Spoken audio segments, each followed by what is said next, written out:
So today I want to welcome a guest who I think you guys will really, really enjoy. Her name is Beck, and kind of like my litmus test as I started to kind of research for these podcasts, I research a ton before I hop on the show. You look at their social, you look at the content, and you kind of try to get a feel as best as you can of like what this person's about, how they train, and for this next hour, next 90 minutes, I think you guys that are listening will get a really good understanding of Beck, her dog, her training methodologies, and really how much fun she has while training her dog Dak. So without further ado, it's Oh Snap, it's Beck on Instagram. I want to welcome you to the Doggie Stoic Happy Go Lucky podcast. Thank you. Thank you for having me on here. Yeah, and I'll kick off with this. I love what you're saying, kind of like behind the scenes, and we'll get to your origin story, kind of how you think about social media, your training philosophy. But before all that, if you go to her page on Instagram, Oh Snap, it's Beck, her last post was hilarious. It was one of the best posts I've seen. She had like this list of chores that she had to do, and I hate doing chores. And her dog Dak was the one helping her do all the chores. So it was like pay the bills, your dog goes and gets the mail, laundry. Your dog puts the dirty laundry in the washing machine, takes the clean laundry out.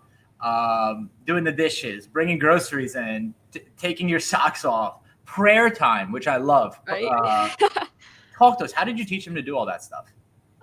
So we're really into trick training. That's probably one of my favorite things to do with him. So, on a day-to-day basis, I do a lot of obedience training, and yes, all the clients, they always want their dogs to, have fun and stuff, but usually trick training is not top priority when it comes to dogs in my care. So trick training is kind of my way with, Dak to be able to explore, different concepts. Also is kind of what started getting me into training and all that kind of aspect. So tricks in general, it's a lot of repetition and a lot of consistency and all those things. So sorry, I have a dog here. Let me go get him real quick. He's kind of meandering away. That's all right. Go get him. Is this your dog or is this a client dog? No, it's a client dog. He was like, I think I'm just gonna go away now, and I just want to keep an eye on him, so I'm gonna have him come up here on the couch with me. What kind of dog is that? He is a little pitty mix of some sort, blue heeler. He pretty much just wants to cuddle, and that's about it. So I know that's kind of off topic, but I apologize. I had to step away for a second. Well, I think what's cool about this industry, like, you're working 24/7. If you have dogs, especially for board and trains, it's hard to get people on the show sometimes because anytime, you're not actually training the dog, you're living with the dog, you're cleaning up. It's a 24/7 job. Why did you decide to get into this?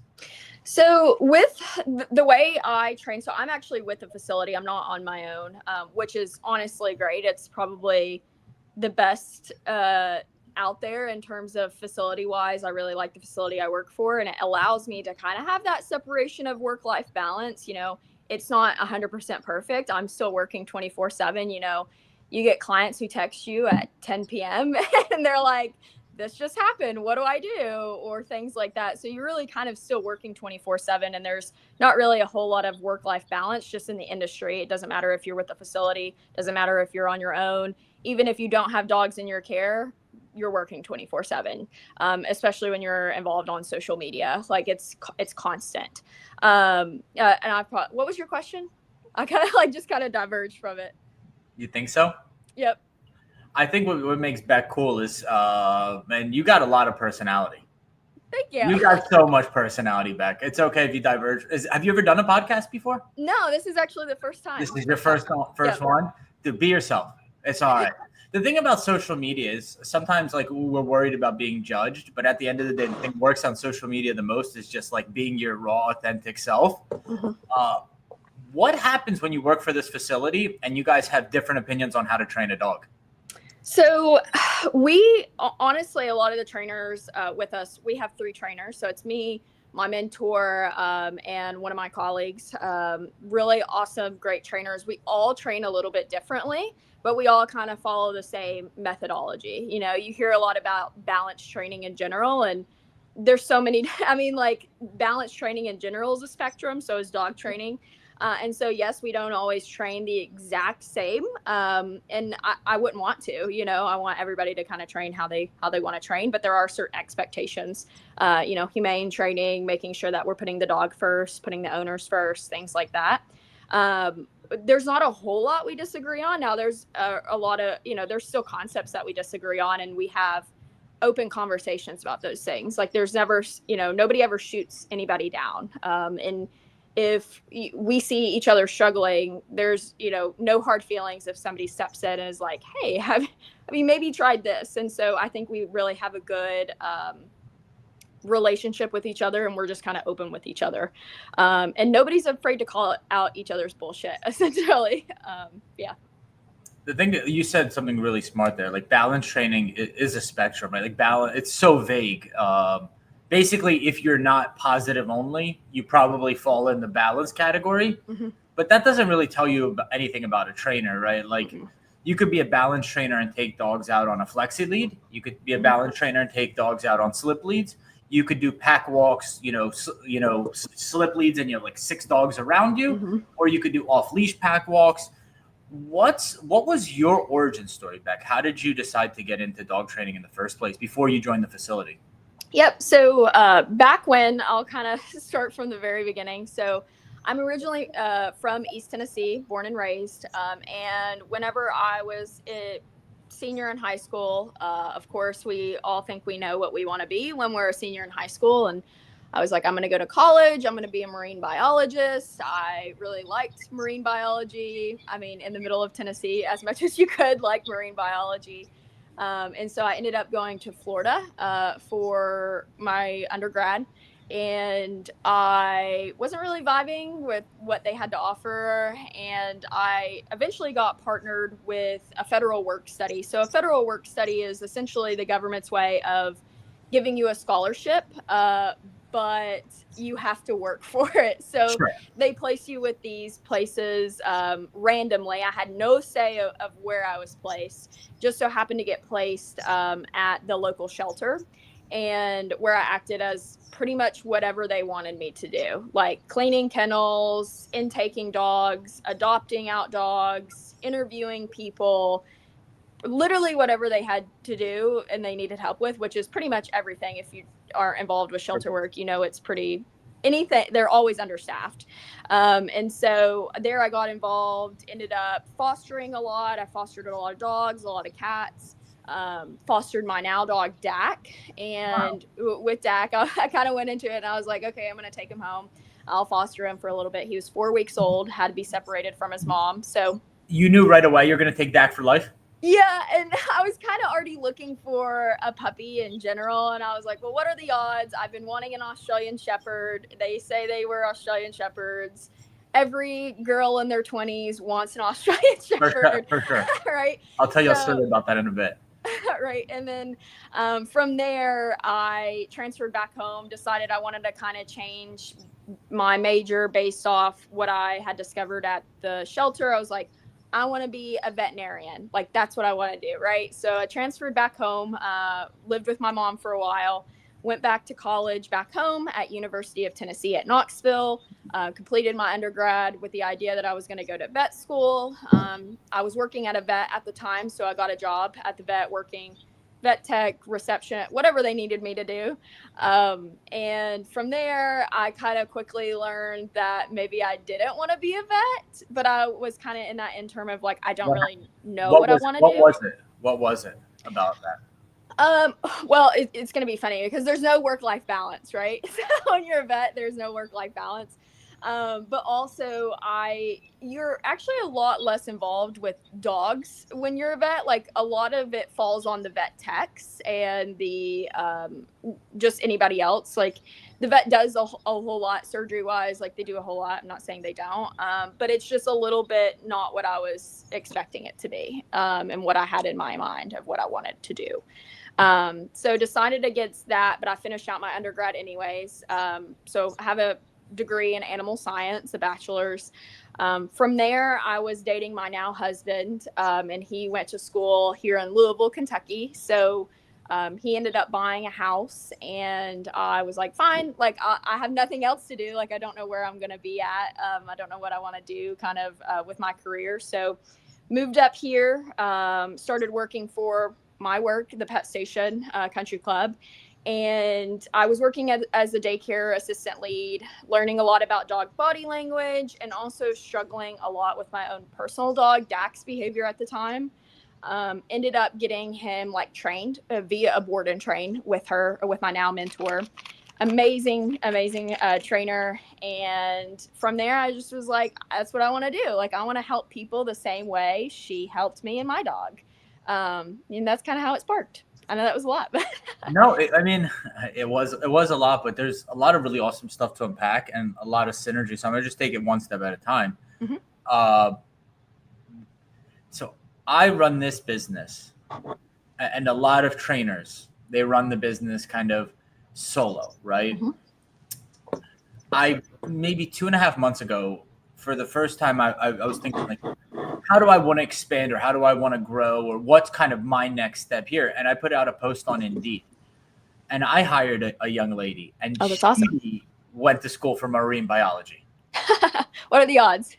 What are the odds? So I guess the first question I have is, what were you hoping? Best case scenario, forget, because money's everything. Mm-hmm. in a lot of ways when you're young, in the sense of like, I want to do X, but I can't live off of X unless, trust fund and all that. But what would be, for money aside, marine biology, what would you want to do? Live literally carefree, off the land, travel, work wherever I could work. Honestly, it was a lot of, you don't really get to do marine biology inside the States. Like, if you're going to do marine biology, you pretty much have to be on the coast, okay. Or if you're inside, you're pretty much at the aquarium. That's where the marine biologists are. Maybe take a step back. What is marine biology for people that don't know? Like, is it like saving sea turtles? Is it swimming with dolphins?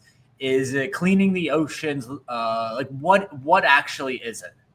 So, I mean, it can be like, there's marine biologists that do all that. A lot of it is a lot more like scientific, like research based. So going out and collecting that research and applying it to whatever it may be. So obviously there's lots of companies and businesses that kind of foster that. And there's also a lot of, just different ways to go about marine biology. It's kind of one of those things where you do whatever you kind of really want to. I'm not saying it's going to pay the bills, but there's a lot of people, I know a lot of, people that I still went to college with now that, I mean, there's one girl who has just lived in a million different places since college, and she just, wherever we'll hire her, she'll just go. And that may be for a couple months or it may be for a year, but she's pretty much on the move the entire time. So it sounds to me like it's a career that, like, you're moving a lot, you're on the coast, you're with animals, you're learning about how animals live and coexist in the ocean. Pretty much, yeah. I mean, the gist of it, yep. Let's say full expenses paid trip. Would you go swimming with sharks outside of a cage? Oh, for sure. For sure. I think that would be fun, yeah. Where would you go? Australia? Yeah, honestly, Australia was always really big. I've heard really great things about Indonesia. South Africa has some really good dive spots. Australia, probably a Great Barrier Reef. So I hope you get the opportunity in your life to go to Indonesia. So on Bali, I met some people who do that. They kind of, I guess they are marine biologists and they take, like, I mean, what's cool is you could create content now and sort of make some money, like just live off. Yeah. And it's like supplemental. Yeah. It's, so they were doing that. They were swimming with sharks and just like going to different islands and finding different dive spots. And it seemed like an incredible life. So, okay, that's awesome. Next, the way I started my business about 3 years ago was I got a dog and we started doing pack walks in nature. And one of my neighbors, I lived in an apartment complex behind where I bought this house. She was a 20-something girl with 2 Australian Shepherds. Right. Always. One was deaf, which was, I fell in love. Deaf dogs are really cool. She was a double Merle. Give us your take. There's no fact here, but like your opinion. Why do 20-something girls want Aussies? Because I think this is with, honestly, a lot of working dogs in general. The look of them, like, they look cool. They are pretty. I mean, they really are. They look really cool. They're really pretty. People think they have this quote unquote really active lifestyle, and they maybe go out for walks every once in a while, and they think that that's active, because to us, like, we say we live an active lifestyle, that's what you think is people who maybe walk a lot or whatever it is. In reality, that's not enough to fulfill a dog at all. But I think when they just look really cool, and two, people think they have an active lifestyle, and I think that's going to be a good dog. Aspen and Ocean, if you guys are listening, and Alexia, shout out to you guys. She maybe without them I would have never had a dog training business, because we were at this, like, this point in life where you're kind of in between stuff. Mm-hmm. And I think nature has so much, like, wisdom. So sometimes, like, when you're stuck, just like going out for a walk with your dogs off leash is it might be like a top three. It's the best. Right. So I was like, I don't know what I want to do next. It's like 2022 maybe. But maybe if I just go on these off-leash walks with my dogs, and just sit on grass and think, I'll get a little more clarity. Mm-hmm. And she was like, yeah, let's do that. So we just started kind of doing it. And some days I didn't want to go. Some days she didn't want to go. But she was like, the dogs need to go out. Let's go. I'll be there in 2 minutes. She'd knock. And it just created this habit of just, like, going and doing fun stuff with your dogs. Mm-hmm. And that, like, little bit of, like, push really helped me into what this has become. Finding what you like. Yeah, that's awesome. Yeah. And those pack walks, because it was an apartment complex, it started with, like, the three of us, and it got to, like, 15, 20 off-leash dogs. Okay, so when you're talking about pack walks, you're more so like where they're all off-leash and they're as a pack kind of running around? So I only add one dog at a time. So I have, like, this two categories. One's a mentor dog. Like, a mentor dog has to be 100. Yeah, the dog's reliable off-leash. It can't be aggressive, and it has to know when to be calm and when to be playful. Mm-hmm. So if it meets those three criteria, I can add one dog. So it would go 3 to 4 to 5 to 6 dogs, and I only bring on one new dog, and I bring on the new dog with a long leash to teach it recall. Mm-hmm. So yeah, cool. it became these, like, hey, can you just exercise my dogs while I'm at work? Awesome. How many would you say you have, like, on a daily basis, or whenever you do these pack walks? Now it's probably ranges between 10 and 20. Oh, that's cool. Awesome. I'd love to see that dynamic. Yeah. You go to the Instagram, and I'll probably start doing more, like, long form content. But I had Jay Jack on the show, and one of the things he said, he's like, are you sure you're being a trainer, or are you just a socialization facilitator? So, like, in the sense of, like, just the pack walks in and of itself won't solve a lot of behaviors. It's just a way in the morning to kind of blow off that overnight anxiety and get them get the energy out. And then during the day, we do obedience. We do, like, the actual training component. Now, Dak, Aussies can be reactive, maybe a little bit nippy, aggressive. What were the issues you were having with him, and how did you address them, or how did that trainer address them? Yeah, so with I think a big part of it was the dynamic of moving from, I wouldn't consider it rural Tennessee, but very, like, the houses were way more spaced apart.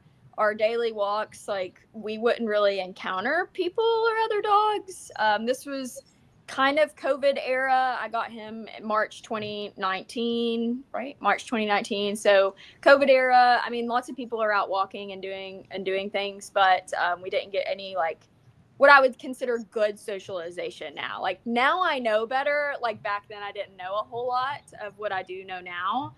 But I think part of the issue was, what made it unbearable was moving states. So I moved from suburban rural Tennessee to city Louisville, Kentucky. Now, not downtown or anything like that, but enough to where, we could have our windows, like, we could see in other people's houses. Like, it's a very different environment. And that's when it kind of was exacerbated, and, like, I can't even go outside. I can even take my dog on a walk without encountering 5 other people and 5 other dogs. And so it just made things a little bit unbearable. So at my breaking point, I was like, I'm reading all of this stuff online. I'm trying to put it into play, but nothing's working. Like, nothing is working. Whether that be I wasn't consistent enough, or I didn't know, I know more now than I did then.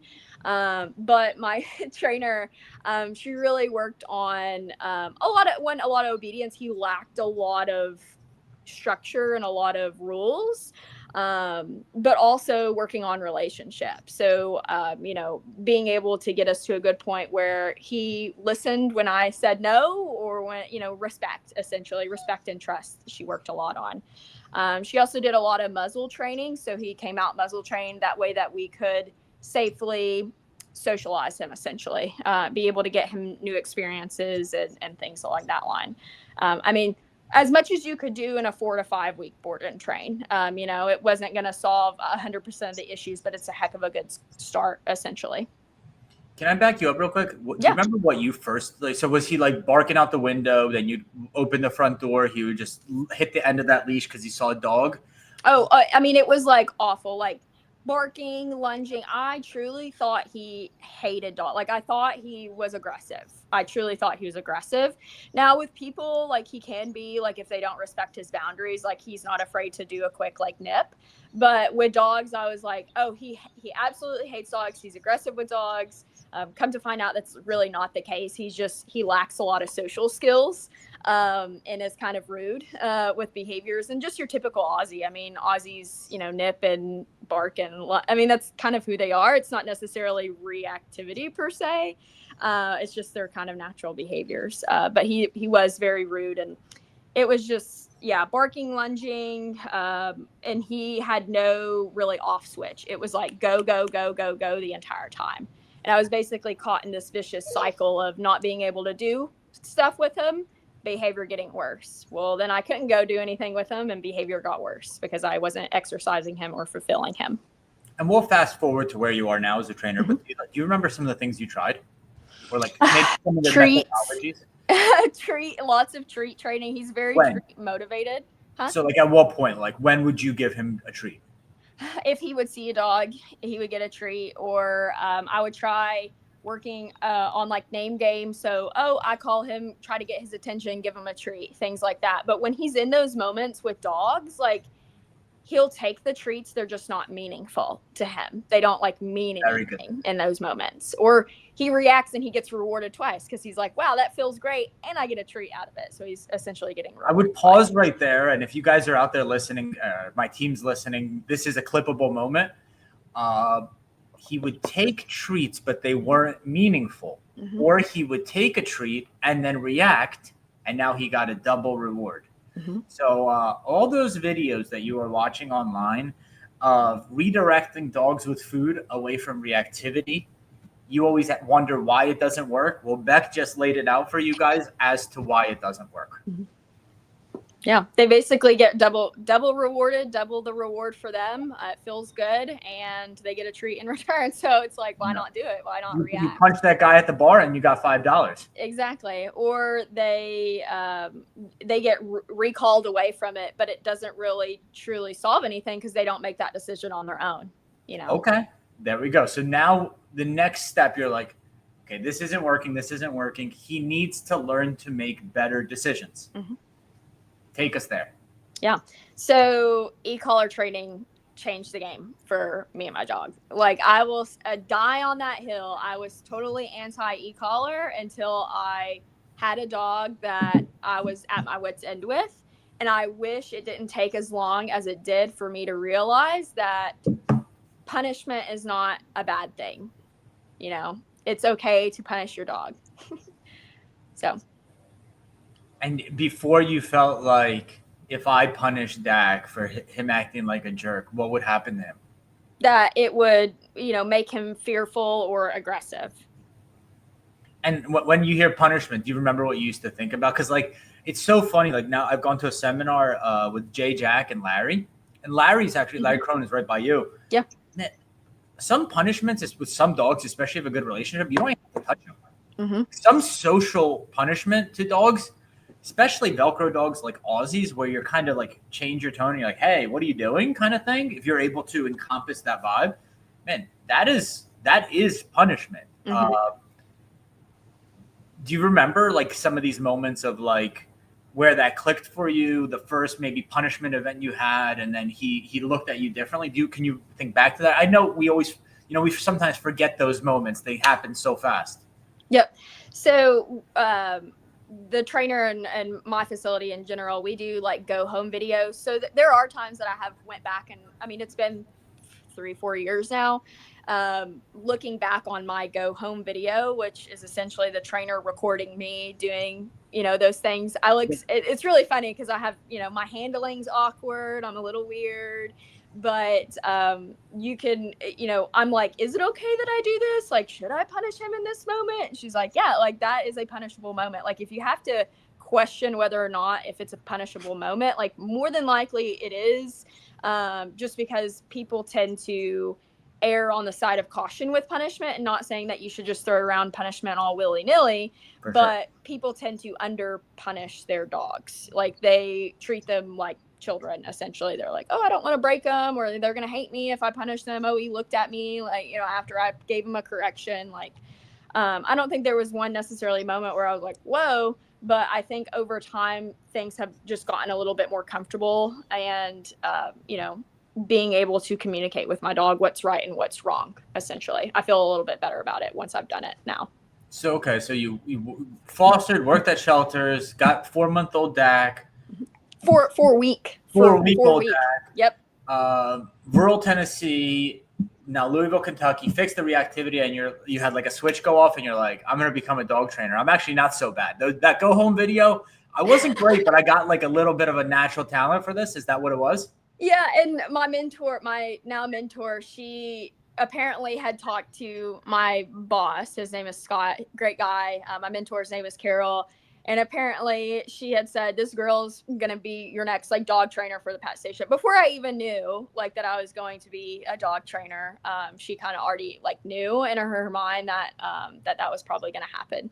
And my work's really great about growth. And they always, if you want to have growth at their facility, like, and you're a good, employee, you do good, you're good at handling, some people just aren't cut out to be dog trainers, and that's okay. Like if I went to school and they're like, you probably shouldn't be a dog trainer, I'd be like, okay. But I was like, I think I'm going to go to school to be a dog trainer. And I basically told them, I was like, hey, I'm going one way or the other. If you want me on board, like, that's great. You can help send me there.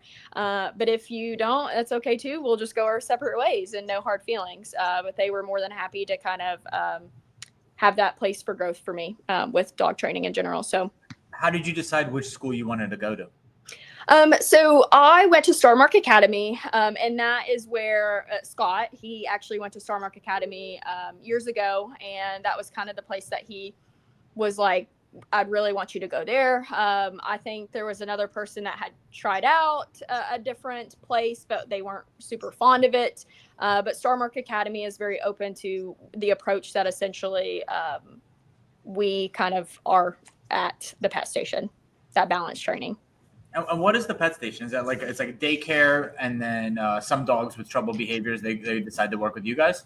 So the Pet Station Country Club, it's basically like a one-stop shop. So it's got grooming, training, boarding, daycare, pretty much anything that you could want for dogs. But yeah, it's kind of just like a one-stop shop for place. All right. So I want to ask you, like right now you got that dog right there. Mm-hmm. What are some of the issues, and like what's your protocol to work with that dog? So we do a lot of like, we're pet obedience. So we do a lot of obedience, reactivity, things along that line. He's just one big baby. He's not super fond of training in general. So I've had to he's been a really tough case and just trying to get to motivate to train. I mean, and there's times where like we are now, we're just like cuddling on the couch and being a dog, because that's truly what most people want. But it's mainly about, we do a lot of e-collar training in our like board and train program. If we have people that aren't really interested in e-collar training, or we don't think it's the right route for the owner or the client, we kind of switch over to maybe something like day training or private lessons. And so when you give this dog back, like what are a few exercises that you're going to have to do with the owners to get them to, because I mean, the e-collar, and you said this earlier, some people just aren't cut out for it. And mm-hmm. owners typically have really weird handling, just mm-hmm. like timing of things is very, they either try to do everything at once or they freeze up, and like how do you walk them through, this is kind of how you want to think about things. This is how you want to train your dog. Mm-hmm. So during, while they're with us, we have like a training specific Facebook page where we post updates. So for each individual dog, I usually do updates 2 to 3 times a week. Teachable moments, like maybe what the dog is struggling with, what they're doing good with. Owners tend to pick up on the language that I use with dogs. I'll also give tidbits of like, hey, this is what when we get to this point, this is what you're going to have to do, things like that. And then when they are time to go home, we have a very lengthy go home lesson where I teach the owner just everything the dog's been learning, how to utilize the e-collar. My main thing with the e-collar is I essentially act as the dog first before we ever have the dog out there utilizing the e-collar. That way that I know that their timing's going to be good, and I know that they're not correcting their dog for something they shouldn't be correcting their dog with. Because most clients and most people, like I said, aren't super, I guess you could call it trigger happy with punishing their dog. But there is also some people who are like, yeah, let me punish my dog. And so it's important that they're not, misusing the tool in any way. And thought a client would do that, like I would say e-collar training probably isn't for them in the first place, which is where evaluations come into play. So you guys we're 30 minutes in. We keep these to around 60 minutes. You guys see Beck. She's the nicest person in the world. Super, super sweet. But she gets triggered. And I'll tell you guys one time when she got really, really triggered. So she was on these forums on this thing called the internet and dealing with Dak, a reactive dog. And some people said because he's a little reactive and nippy, he should get behavioral euthanasia. And she went off. Tell us about that experience. I think people on the internet have a lot to say that they wouldn't say in real life. There's some things, most things I kind of let roll off my back because they're people on the internet, like, it's just not that serious. But there's some things where I just simply cannot believe that somebody would say that online. And there's just, you hit a breaking point where you're just like, you're an absolute idiot. Like, that's what I want to tell people sometimes. I try to make jokes out of it. I try to, do sarcasm, almost like rage bait. You hear rage bait a lot. I do a lot of rage bait just for fun and for my sake. But if something truly bothers me, I usually give it about a day to kind of, think about it. Like, does it bother me this much that I need to respond to it? And then I think about all the people that, look at my content and they, message me like, hey, you've helped me so much with my reactive dog. Like, just thanks for not, being alone, like showing me that I'm not alone in this. And that's when I hit my breaking point of like, what if somebody who looks up to, my comment and then they see people saying that your dog should be behaviorally euthanized. And they're like, well, maybe I never thought about that. Maybe my dog should be behaviorally euthanized. And so at that point, I'm like, no, that's my breaking point. Like, I can't allow that to, slide on my page. What was the video? Do you remember? Can you describe it? There's so many videos. There's people all the time on there. Some repeat offenders, I would say, that come on my page and they think because he's reactive, because he wears a muzzle in some instances that, he doesn't deserve to live. There's lots of quote unquote adoptable dogs in shelters that would be better off in my home or things like that. But it could be literally as simple as us just hanging out. Like, and they're like, yep, this dog should be euthanized. Where are you going, buddy? I mean, your point I think the greatest point you made was like so many people on the internet are so quick to judge like what a dog's life should be like just by watching like a 30-second clip, which is just like crazy. Yeah. And it's, I'm sure you've probably seen the Beans debacle on TikTok. Have you seen the Beans debacle?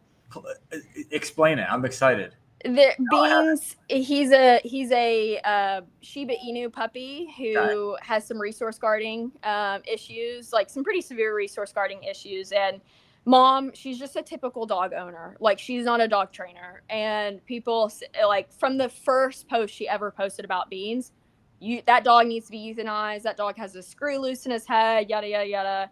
Just a bunch of, a lot of like people recommending that over a 30-second video of some girl talking about her life, which is insane to me.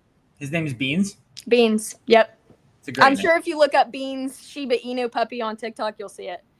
I like cool dog names. Beans is a cool dog name. And he's a really cool dog. And, it was a whole thing.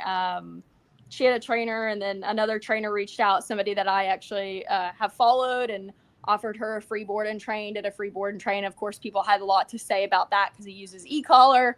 But in all, she's living a happy life with her dog now, not living in fear, and he's not euthanized and not drugged on 10 medications. So you mentioned in the beginning of the podcast, you love like tricks.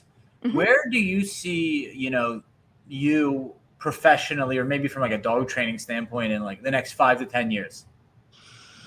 That is a good question. I have no idea. Pressure. None of this like marine biology, worried about your future. It's okay. You can say whatever you want.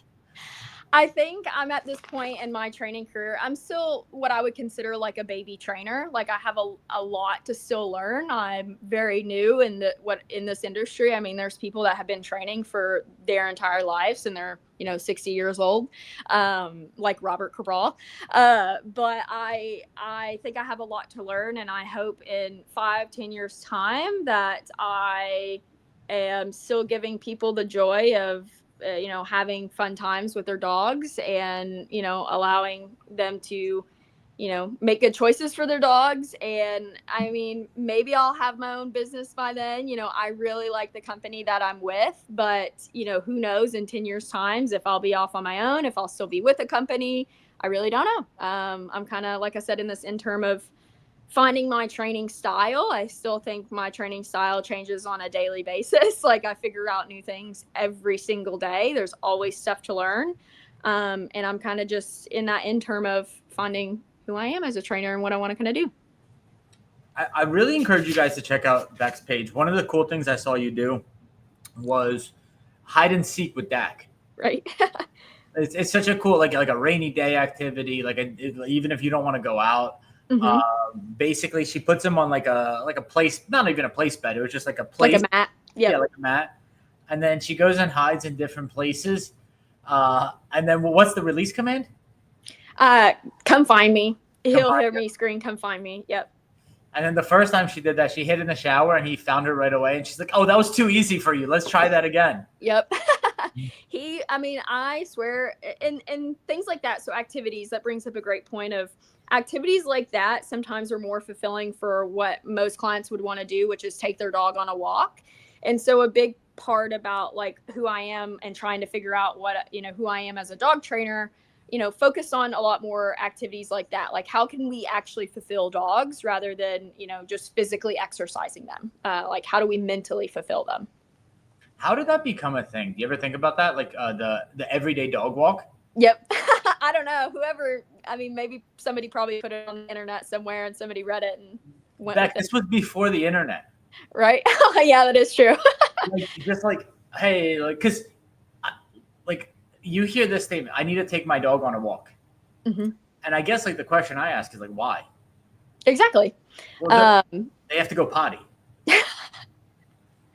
I recently had a client who I think she was almost like seeking permission to not take her dog on a walk every day. And I was like, you do not have to take your dog on a walk every day. Like there are ways that we can fulfill them, and that is more fulfilling than going on a walk, like that you can do straight from your home. Even if you don't have a backyard, like there are some things that we can do like inside that can help fulfill it, because we as dog trainers have to look at our clients like they are not dog trainers, they are dog owners, and we have to be realistic about what they can do on a day-to-day basis and the time that they have to, give to their dog on a day-to-day basis. I'm going to ask you a question. Mm-hmm. When Dak was dealing with reactivity and you knew like, open the door, he's going to fly out and bark at that dog. Because I watched all your videos. The one thing I haven't seen on your video is retractable leashes. Mm-hmm. You haven't seen those? Do you use them now? I do use those. Yeah, I love retractable leashes. Give me your play-by-play. What you think would happen is if you open the door, he's on a retractable, on an e-collar if you want, and he goes off after that dog, and you punish that event. What would he do? Like what do you think would happen? Well, I have gotten to the point where I think I used to have a lot more structure involved with things rather than letting things play out and allowing them to make their own decision, whether it's good or bad. It could be either of those. For sure. And going from there, rather than what I used to do would be like, oh, he's trying to approach a dog, he's trying to approach a person, let me recall him like from that situation, rather than let him make that choice. I will punish that choice because it's not what I want, it's not what he should do, and let him learn from that instance. That's kind of, I'm making that change and kind of learning and playing. It's really hard when you have a dog who you've been giving a lot of structure to since they got trained. And I'm not saying anything bad about structure. I still use structure a lot for a lot of dogs and my own dog. But I think Dak is the type of dog who he takes punishment, and you have to be. He's very pushy. He's a pushy dog. He pushes boundaries a lot. So in my day to day, if I'm not correcting him 5 times, I'm probably doing something wrong. Like, he's just a very pushy dog. And if I'm not correcting him, like, there's probably something behind it of I probably should be correcting in those moments, if that makes sense. It does. And I mean, another clippable moment is the fact that you have to let your dogs make decisions. Mm-hmm. What I heard there, and tell me if I'm wrong, is it came with your confidence. Mm-hmm. As much as it did his, to like feel like you were able to handle those, because it happens really fast, right? And as humans, we get that stress of like, what if I don't know what to do in that situation? And what if Dak blows me off and goes up to that dog and then nips that dog, and then I'm in a confrontation with the owner, right? Like, you kind of replay that out in our mind. So I better just keep him right here. Right. Tight leash, like as close as possible. Basically already hanging him. Like he's got 1 centimeter of give. Mm-hmm. Versus, you know what? I know I'm a good trainer, dog owner. We're working on stuff. I'm going to let Dak make a choice, or any dog. It's not just Dak. We're just using Dak for this example. We're going to let Dak make a choice. And then when he makes the wrong choice, we're going to have that conversation. Mm-hmm. Yep. And that is something that I really did take away from Starmark. We did a lot of the instructors there. Dak was not one of my program dogs. So you have program dogs, and then you can bring your own personal dogs as well. And sometimes your personal dogs can be one of your program dogs. 1, I didn't want to do that, but 2, Dak had already been trained. So that would have only been doing me a disservice. And we did we had like things that you could sign up for after class for personal dogs. And we did a lot of training with him in that aspect. And the one thing that they said, they were like, you need to lose the muzzle. They were like, you rely too heavily on the muzzle, and you have way too much confidence when you have the muzzle, when he has the muzzle on versus when he doesn't have the muzzle on. And they were like, he's literally in the middle of nowhere. There's no reason why he needs to have a muzzle on. Like, it's going to be okay. So that's what I've really pushed myself to do since Starmark. Is there's still, obviously times that I have him in a muzzle, but I've lost the muzzle a lot in a lot of different contexts to allow him to make those decisions, because dogs will act differently when you have a muzzle on them versus not. And they will cue off that. And that's kind of what I, have done a lot of training with the muzzle on versus without the muzzle on. And so he has this idea of muzzle equals training mode, rather than, I can do whatever I, please and reap the consequences that way. I mean, if nothing else, the viewers are watching this with social media and all the critique between force-free and balanced, and just like in general, we always feel like we're being judged when we're working with dogs. I think what's cool about you, Beck, is probably 5 different times on this show, you've shown people how coachable you are, like how willing to improve you are. And I think that's so important it doesn't matter where you are. Like, you could be 20 years old, 30, 40, 50, it doesn't matter. If you're not trying to improve and you're not trying to learn, and not just like kind of like taking in the information, but like practicing, like, okay, I rely on the muzzle. Well, let's see what life's like without the muzzle. Do I rely on the short leash and structure? Maybe we'll try retractables. And being open to that, I think you're giving people that are listening a blessing just by showing them that. Mm-hmm. And something that I learned a lot on social media is the loudest people in the room are oftentimes the wrongest. Whether that be in your comments, or like, I look back on, my videos a couple of years ago, and I'm pretty loud. I'm pretty loud about my opinions. And I was like, now I look back on that, I'm like, that is not how I think now. like I was definitely in the wrong back then, but I did not see myself in the wrong back then. Everybody's right in their own way. And so if you just completely write out all other options, whether that be, force free, balance training, whatever it is, there's something to take away from pretty much every trainer out there. I see some videos, I'm like, it's probably not how I would do it, but sometimes you just bite your tongue and, put out the content that you want people to see, rather than feeling like you need to insert yourself into every conversation there on the internet. So let's do this. Starmark is someone you learn from. Mm-hmm. Give a shout out to someone else who maybe like a veteran that really helped you. And then like an aspirational, whether that's a seminar, a person, an academy that you might want to go to in the future, if there is that. Mm-hmm. So we, as our facility, we went to IACP conference this past year.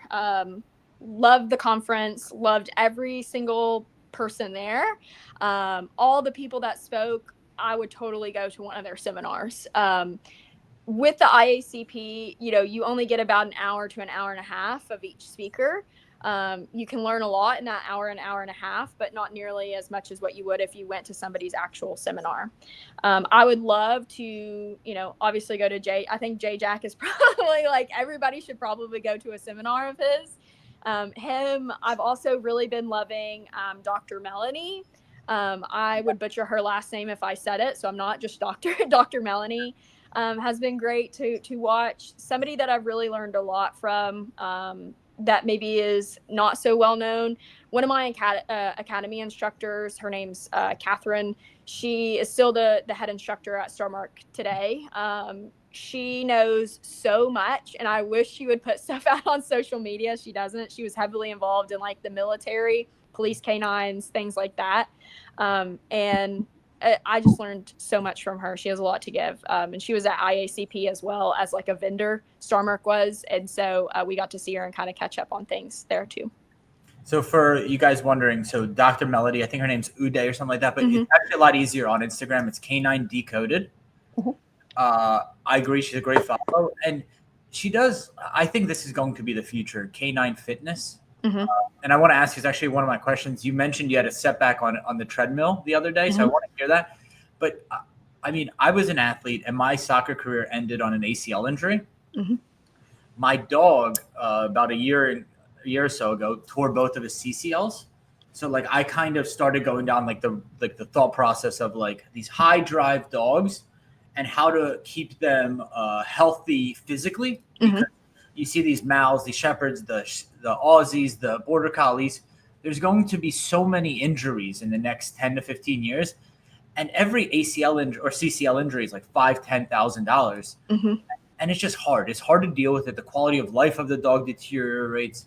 Like if I had a high drive dog in an apartment that tore a CCL, like what do? You can't. It's such a process. So in my facility, I built out like a doggy Pilates room where we do stability and thing, because what sucked, like it really sucked to see him, like to see your best friend, like he couldn't jump on the couch. In pain, like in mental and emotional and physical pain. So like Dr. Melanie, Canine Decoded, she's a certified canine athlete specialist. She shows different methods of how to strengthen like the core, the back legs, the front legs. She's a great follow. She also disproves a lot of the like force-free rhetoric. Yep. She brings that science aspect, which as balance trainers, we obviously talk a lot about real world like things and like the results that you're seeing real world. And it's nice to have an aspect of like, yes, we do know about science. Like, listen to our girl, Dr. Melanie over here. She like is telling you all that you need to know about, science in general. Science. What an interesting word. They butchered it over the last 5 years. Science. Right. Yep. What does that even mean? But let me ask you a question. Do you like the outdoors? Oh, I love it. It's like my favorite place to be. Would you consider this force-free, Beck? I put you on a 6-foot leash. You're tied to me. But I give you a lot of treats, but you never get a chance to go anywhere you want in the outdoors. Is that force-free? No. Nothing is force-free. By definition, there's no way that you could live force-free with your dog. or purely positive. Either rhetoric, you really can't, do realistically. Falls flat. We don't even need Dr. Melanie for this one. Always a great follow. Canine Decoded. Last thing. Well, any final thoughts? Any, like, let's say, you're the commissioner of IACP. You're scheduling the final talk. You're leaving people with one line, like, kind of thoughts on the dog training space. I think always be open to learning something new. If you're not learning something new every single day, you're probably doing something wrong, and you're probably wrong. I also think being open to discussion with other people. Don't just shoot them down, whether you're on the force-free side, whether you're on the, balance side, whatever it is, like, be open to discussion. You will learn a lot more than what you would ever learn if you just shot them down. Even if that's just learning another version of whatever it is. There's a million different ways to skin a cat, and that's the same with dog training. There's a million different ways to skin a cat or dog, I guess. Whatever the saying is. Actually, 2 questions. Are you thinking of getting a second dog?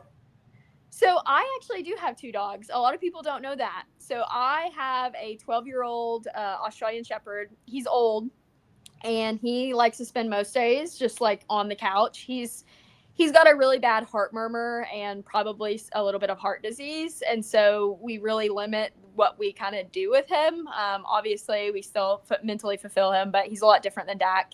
He also kind of hates being on camera. Every time Marley's like a smidge in a video, they're like, "You had a second dog?" Yes, I've had a second dog.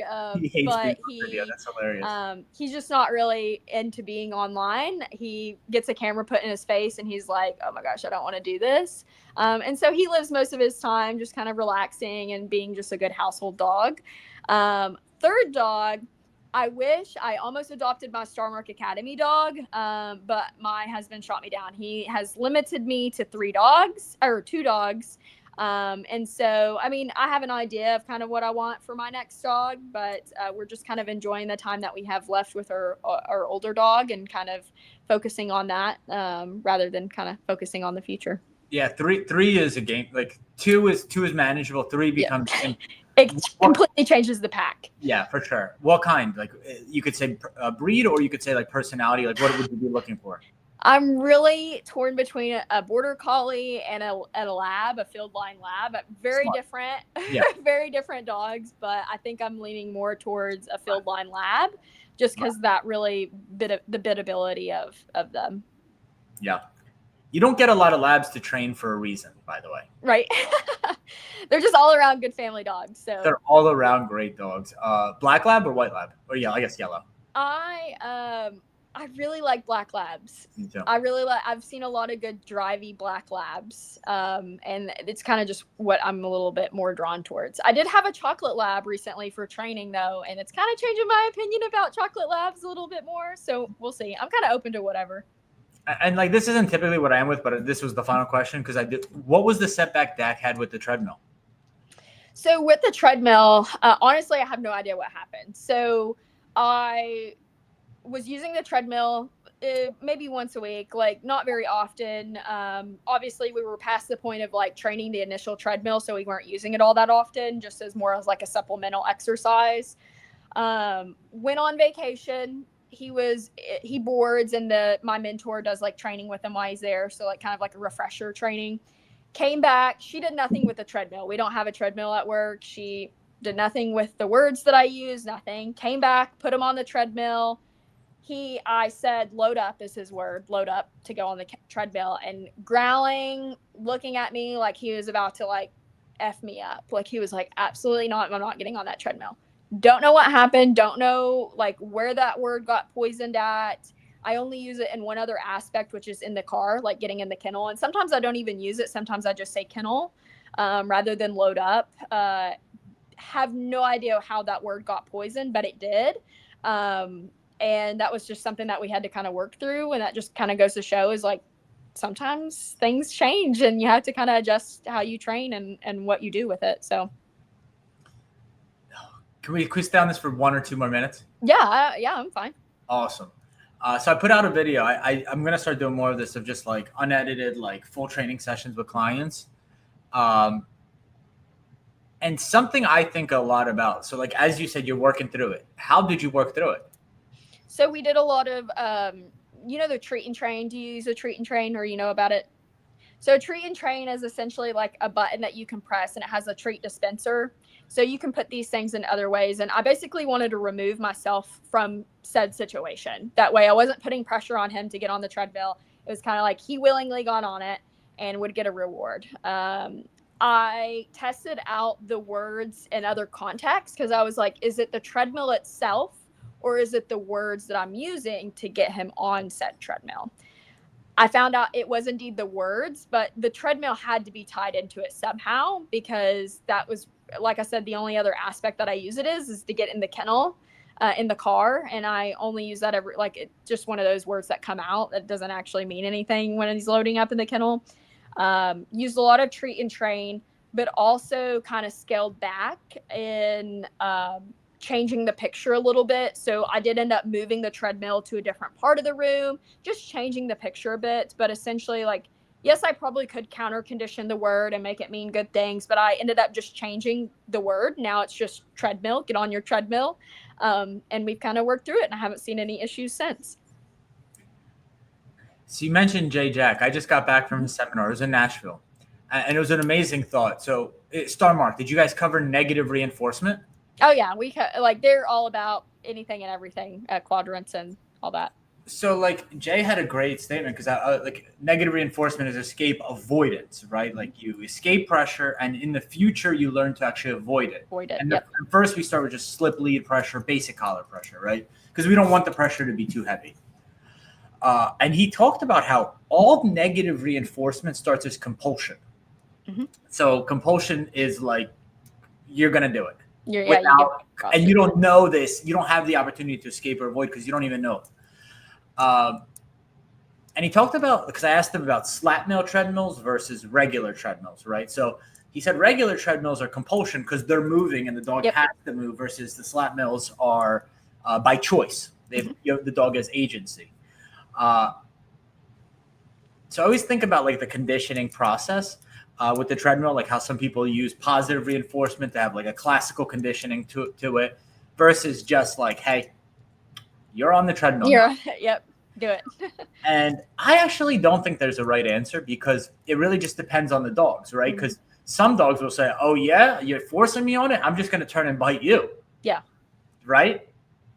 So I like those mental exercises. And I think the treadmill's super cool as like a playground, because some dogs are like, oh, this is the greatest thing. Like I got a field line golden retriever. He's like, this is the greatest thing ever. Where I've had other dogs that are like, I want to get off, and they pee on it. And then I have other dogs that are like, oh yeah, you're going to make me do this. I'm going to find every possible way to avoid it. So that's cool. I really wanted to ask you about that. Guys, Oh Snap, it's Beck on Instagram. Great follow. Just super awesome stuff she does with her dogs. I think you're going to be like one of those young ladies who's goes to the halftime show of the sporting events with her dog. And like, I could see you doing that. And you have Kentucky right there. You have Louisville right there. You got tons of college arenas to go to. Any final words before I let you go? I don't know. Just thanks for having me, and thanks for having an open discussion and just chit-chatting and doing our thing. Awesome. Thanks, Beck. Of course. Thank you so much.